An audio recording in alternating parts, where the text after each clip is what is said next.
अस्सलाम वालेकुम। आज हम बात करेंगे कि फ़र्ज़ नमाज की अदायगी मस्जिद के अंदर ज़रूरी है, इसलिए कि फ़र्ज़ नमाज जो आप मस्जिद में अदा करते हैं उसका दर्जा 27 गुना ज़्यादा है घर में नमाज पढ़ने से। घर में आप नमाज उस सूरत में पढ़ सकते हैं जब आप वाक़ईतन कोई शरई मजबूरी आपको लाहक हो, वगरना घर में फ़राइज़ की अदायगी ये नबी पाक सल्लल्लाहु अलैहि वसल्लम ने मना किया है। नबी पाक सल्लल्लाहु अलैहि वसल्लम ने इरशाद फरमाया, जब तुम मस्जिद में नमाज की अदायगी के लिए जाओ, यानी फ़र्ज़ नमाज की अदायगी के लिए, तो अपनी नमाज का कुछ हिस्सा अपने घर के लिए भी रखो। अब ये बड़ी गौर तलब बात है कि नमाज के कुछ हिस्से से क्या मुराद है। तो इससे मुराद फ़र्ज़ नमाज के साथ मुल्हिक वो सुन्नतें और नवाफिल हैं जो उमूमन लोग मस्जिदों में अदा करते हैं। हुज़ूर अलैहिस्सलातु वस्सलाम ने इरशाद फरमाया कि ये नमाज जो तुम अपने घर के लिए रखोगे, यानी सुन्नतें और नवाफिल जो तुम अपने घरों में अदा करोगे, इससे तुम्हारे घरों में बेहतरी आएगी, इससे तुम्हारे घरों में बरकत नाजिल होगी और तुम्हारे घरों में सुकून होगा। एक दूसरी हदीस पाक है जिसमें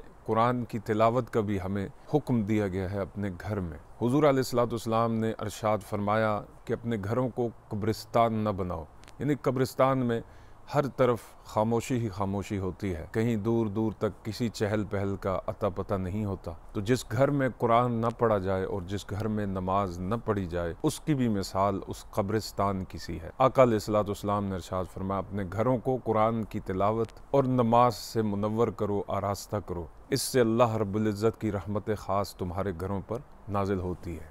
इसमें एक वजह यह है कि अक्सर लोग ये कहते हैं जी कि अगर हम मस्जिद में की सुन्नतें न पढ़ें तो जैसे ही हम मस्जिद से बाहर निकलते हैं तो हम भूल जाते हैं, या मुख्तलिफ़ कामों में, दुनियावी कामों में मशगूल होने की वजह से वो सुन्नतें हमसे रह जाती हैं। अगर किसी शख्स को ये ख़दशा हो कि वो फ़र्द नमाज के बाद जो दीगर बाकी सुन्नतें रहती हैं, मसलन जैसे ज़ोहर की 2 सुन्नतें हैं और 2 नफल हैं, अगर उसे ये ख़दशा हो कि वो घर में जाकर अदा नहीं कर सकेगा, तो इस सूरत में उसके लिए मस्जिद में पढ़ना लाजमी है। बहरहाल हमें अपनी ये आदत बनानी चाहिए, इसलिए कि नबी पाक सल्लल्लाहु अलैहि वसल्लम की बहुत प्यारी सुन्नत है। और हदीस में आता है कि हुज़ूर अलैहिस्सलातु वस्सलाम अपने हुजरे अक़दस से निकलते सिर्फ मस्जिद में आके फ़र्ज़ पढ़ते, फिर नबी पाक सल्लल्लाहु अलैहि वसल्लम वापस अपने हुजरे अतहर में तशरीफ़ ले जाते। यानी इसका मतलब ये है कि नमाज से बेशतर जो सुन्नतें होती थी या नमाज के बाद जो सुन्नतें होती थी और दीगर नवाफिल, वो हुज़ूर सल्लल्लाहु अलैहि वसल्लम अपने घर में अदा किया करते थे। अल्लाह ताला हम सबको तौफ़ीक़ अता फरमाए।